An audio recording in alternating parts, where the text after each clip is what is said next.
P T I کی leadership اور دیگر شخصیات جو یہاں تشریف فرما ہیں اور حضار گرامی قدر جو یہاں موجود ہیں، آپ سب کی خدمت میں اس بابرکت اجتماع جسے منعقد کیا گیا ہے اور ایک عظیم واقعے کی اور ایک عظیم کارنامے کی یاد دلاتا ہے، آپ سب کو مبارکباد پیش کرتا ہوں۔ دیکھیں، دنیا میں اتفاقی حادثات وجود میں نہیں آتے کہ اتفاقاً ایسے ہو گیا ہے۔ ہمیشہ جو بھی واقعہ رونما ہوتا ہے اس کے اسباب ہوتے ہیں، اس کی وجوہات ہوتی ہیں۔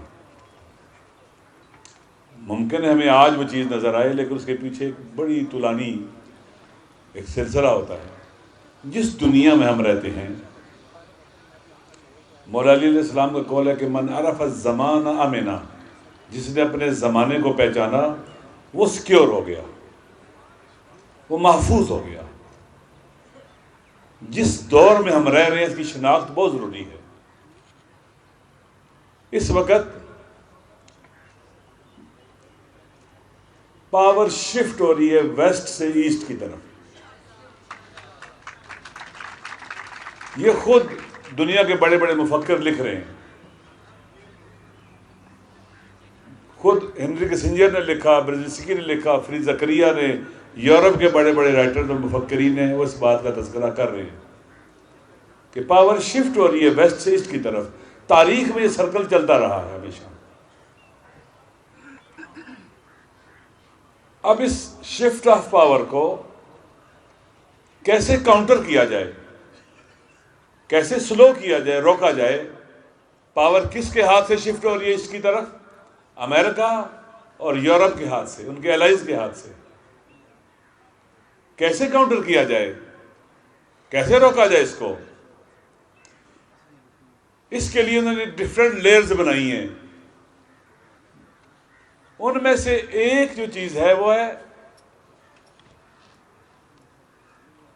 ایسٹ کو ڈسٹرب کیا جائے، اندرونی طور پر ڈسپیوٹس کھڑے کیے جائیں ان کے آپس میں، ایسٹرن کنٹری کے درمیان اختلافات ہوں، مشکلات کھڑی کریں ان کے درمیان، تاکہ ایسٹ کا ہاؤس اور ایشیا کا ہاؤس ان آرڈر نہ ہو اور یہ پاور کا جو شفٹ ہے اس کو سلو کیا جا سکے، روکا جا سکے۔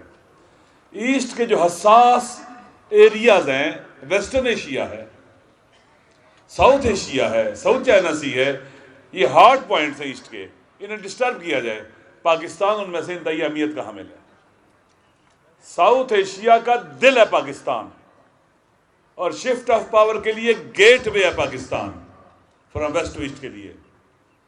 لہذا پاکستان کو کنٹرول کیا جائے، پاکستان کو ڈسٹیبلائز رکھا جائے، کمزور رکھا جائے، اسے اپنے ہاتھ میں رکھا جائے۔ ایسٹ بہت اہمیت کا حامل ہے۔ ایشیا آپ دیکھ لیں، آبادی کے لحاظ سے سب سے بڑا کنٹیننٹ ہے، ریسورسز کے اعتبار سے بہت بڑا ہے، اب منڈی بہت بڑی ہے، اسکلڈ مین پاور بہت زبردست ہے، یہاں پر لیبر سستی ہے، ترقی یافتہ ممالک موجود ہیں، تہذیبی حوالوں سے بھی بہت رچ ہے۔ دنیا کے تمام بڑے بڑے جو ادیان ہیں ان کی پلیس آف برتھ ایسٹ ہے، ایشیا ہے، اور اس میں پاکستان بڑی اہمیت کا حامل ہے۔ لہذا پاکستان کو ڈسٹیبلائز رکھنا ہے۔ ایک لیئر جو انہوں نے بنائی وہ اسلاموفوبیا ہے۔ یو ایس ایس آر کے ڈاؤن فال کے بعد انہوں نے اپنا دشمن اوپنلی اسلام کو بنا لیا، اور اسلام سے لوگوں کو ہراس کرنا، ڈرانا، اسلام سے خوف دلانا، جس کے نتیجے میں بنیادی انسانی حقوق مسلمانوں کے پامال ہونے لگے، ڈسکریمنیشن پیدا ہوگی، اور مشکلات جو وہ بیان ہو چکے ہیں یہاں پر۔ خان صاحب کا نقش رول کیا تھا؟ جو عالمی قوتوں نے اپنی ہیجمونی کو باقی رکھنے کے لیے جو منصوبے بنائے ہوئے تھے، خان صاحب نے ان کے مقابلے میں کھڑے ہونے کا اعلان کیا۔ یہ بہت اہم نکتہ ہے کہ ایک شخص ساؤتھ ایشیا کے اندر بیٹھا، دل ہے جو ایسٹ کا، ایشیا کا، وہاں پر بیٹھا ہوا ہے، اور وہ ان کی سوچ کے خلاف سٹینڈ لے رہا ہے۔ اسلامو فوبیا ان کا ایک بہت بڑا حربہ تھا، جس کے نتیجے میں اپنی سوسائٹی کو اپنے ساتھ امانگ رکھتے تھے، جو ان کے رائے عامہ ہے اس کو اپنے ساتھ رکھتے تھے، اور پھر مسلمانوں کو وہ نقصان پہنچاتے تھے۔ ایک کتاب ہے a peace to end all peace, David Fromkin کی کتاب ہے، وہ پڑھنے والی کتاب ہے، فرسٹ ورلڈ وار کے بارے میں ہے، اور اگر آپ اس کو پڑھ لیں تو آپ کو آج سارے کے سارے حالات لگیں گے اسی طرح سے ہو رہی ہے۔ مسلمانوں کے اندر انہوں نے تکفیریت کو رواج دیا، دہشت گردی کو رواج دیا، دہشت گرد گروپ بنائے، خود بنائے۔ امریکہ کی جو وزیر خارجہ صاحبہ تھی ہیلری کلنٹن، اس نے خود کہا فلان دہشت گرد گروہ ہم نے بنایا ہے، تاکہ مسلمانوں کا امیج خراب کیا جائے، اسلام کا امیج خراب کیا جائے۔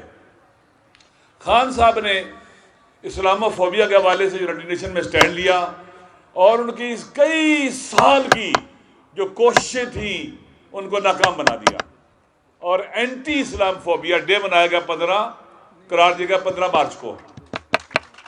یہ گویا ان کی جو یلغار تھی اس کا راستہ روک دیا گیا، اس کے آگے ایک بڑا بند باندھا گیا، اور یہ الحمدللہ ذالک فضل اللہ یؤتی من یشاء، یہ کام جو اللہ تعالیٰ نے عمران خان صاحب کو سونپا اور عطا کیا۔ اسی طرح سے پاکستان کی خارجہ پالیسی بہت اہم ہے، نئے افق تلاش کرنا، جمود کا شکار جو ہماری فارن پالیسی تھی اس جمود کو توڑنا اور نئے آفاق تلاش کرنا، اور پاکستان کو ایک ساورن کنٹری، آزاد ملک، مستقل ملک بنانا، جو پاکستان کے اندر جو مقتدر غلام طبقہ ہے اسے قبول نہیں تھا۔ یہ انتہائی خان صاحب کی ایک مظلومیت یہ ہے کہ اس بلند قد و قامت کے مالک شخصیت کا مقابلہ انتہائی بونے، چھوٹے، گھٹیا، حقیر اور پست لوگوں سے ہے، جن کے اندر کسی شرف کی نشانی نہیں ملتی ذرا برابر بھی، بہت چھوٹے، جو گھروں میں گھستے ہیں، جو عورتوں کو مارتے ہیں، عورتوں پر ظلم کرتے ہیں، جو کسی انسانی ویلیو کے قائل نہیں ہیں۔ یہ نہ اسلام اجازت دیتا ہے اس کام کی، نہ مشرقی تہذیب اجازت دیتی ہے، نہ انسانی قدر ویلیو اجازت دیتی ہے ان چیزوں کی جو یہ کر رہے ہیں ہمارے ملک کے ساتھ۔ آپ دیکھ لیں کتنا ڈر ہے انہیں، کتنا خوف ہے انہیں خان صاحب کے ساتھ۔ انہیں گولیاں ماری انہوں نے، ڈر جائے گا، وہ نہیں ڈرا۔ ان پر مقدمے غیر قانونی، اصل غلط قسم کے مقدمے بنائے جن کی کوئی بیس ہی نہیں ہے، یہ خوفزدہ ہو جائے گا، وہ نہیں ڈرا۔ اسے جیل میں ڈالا گیا، وہ نہیں ڈرا۔ اسے سزائیں دی گئی، وہ نہیں ڈرا۔ اس سے پارٹی کی لیڈرشپ چھیننے کی کوشش کی، وہ نہیں ڈرا۔ الیکشن کے اندر بلے کو چھینا، وہ نہیں گھبرایا۔ پاکستان کے عوام کو بھی سلام کہ انہوں نے ہر حربہ جو ان نالائقوں کو تو سے ناکام بنایا، اور 8 فروری کو ایک خاموش انقلاب تھا ظلم اور فساد کے خلاف اور ان غلاموں کے خلاف، ان ظالموں کے خلاف۔ 9 فروری کو جو کچھ ہوا یہ 1970 کے بعد سب سے بڑا سانحہ ہے۔ 1970 کے اندر الیکشن ہوا، عوام کی رائے کو نہیں مانا گیا تو پاکستان ٹوٹ گیا۔ سب سے بڑا سانحہ 9 فروری کو ہوا ہے کہ عوام کی رائے کو بلڈوز کیا گیا، عوام کی رائے کو نہیں مانا گیا، اور آج تک اسے بدلنے پہ لگے ہوئے ہیں یہ چھوٹے لوگ اور حقیر لوگ۔ ان کا مقابلہ کرنا آئینی طور پر بھی لازم ہے، پاکستان کا قانون بھی کہتا ہے، ہمارا دین بھی کہتا ہے، اسلام بھی کہتا ہے، اور انسانی شرف اور وقار بھی کہتا ہے کہ ان وطن کو ان بونے لوگوں سے نجات دلائی جائے، ان چھوٹے لوگوں سے نجات دلائی جائے۔ پاکستان کے عوام ڈیزرو کرتے ہیں کہ یہاں عدل و انصاف کی حکومت ہو۔ اللہ نے تمام انبیاء کو بھیجا، کس لیے؟ قرآن کہہ رہا ہے کہ لَقَدْ أَرْسَلْنَا رُسُلَنَا بِالْبَيِّنَاتِ، ہم نے تمام انبیاء کو بھیجا واضح نشانیاں اور دلائل دے کر، معجزے دے کر بھیجا انہیں۔ وَأَنزَلْنَا مَعَهُمُ الْكِتَابَ وَالْمِيزَانَ، ان کے ساتھ کتاب نازل کی، منشور حیات اور زندگی نازل کیا، میزان حق کو باطل دیا۔ کیوں؟ لِيَقُومَ النَّاسُ بِالْقِسْطِ، تاکہ لوگ عدل کے لیے اٹھیں۔ لیڈرشپ کافی نہیں ہے، منشور کافی نہیں ہے، عوام کا عدل کے لیے اٹھنا بھی ضروری ہے۔ اگر عوام ساتھ نہ دے تو تخت پر فرعون بیٹھتا ہے اور موسیٰ کو جلا وطنی اختیار کرنی پڑتی ہے۔ اگر عوام ساتھ نہ دے تخت پر نمرود بیٹھتا ہے اور ابراہیم کو آگ میں پھینکا جاتا ہے۔ اگر عوام ساتھ نہ دے تخت پر یزید بیٹھتا ہے اور امام حسین کا سر نوک نیزہ پہ بلند ہوتا ہے. عوام کی ڈیوٹی بہت زبردست ہے، ضروری ہے، اہمیت کی حامل ہے. اور پھر جو خان صاحب کے ساتھی ہیں، مخالفین کی اسٹریٹجی کو دقت سے پڑھا جائے، وہ کیا کرنا چاہتے ہیں، اس کا کاؤنٹر اسٹریٹجی ہونی چاہیے، ہر روز ڈسکس ہونا چاہیے. اور یہ جو انتہائی محدود نگاہ رکھتے ہیں، لالچی ہیں، جو لالچ کے قیدی ہیں، غرور و تکبر کے قیدی ہیں، انہیں شکست دینا آسان ہے، مشکل نہیں ہے. جو چھوٹے اور حقیر لوگ ہیں، عقل کے اندھے ہیں، یہ ناک تک دیکھنے والے ہیں، یہ دور تک نہیں دیکھ سکتے. لہذا ضروری ہے کہ بیٹھا جائے، پلاننگ کی جائے اور ان کے منصوبوں کو ناکام بنایا جائے. خان صاحب یہ ظالم جان لیں کہ انشاءاللہ تم اس قابل نہیں ہو کہ خان صاحب کو زندان میں رکھ سکو.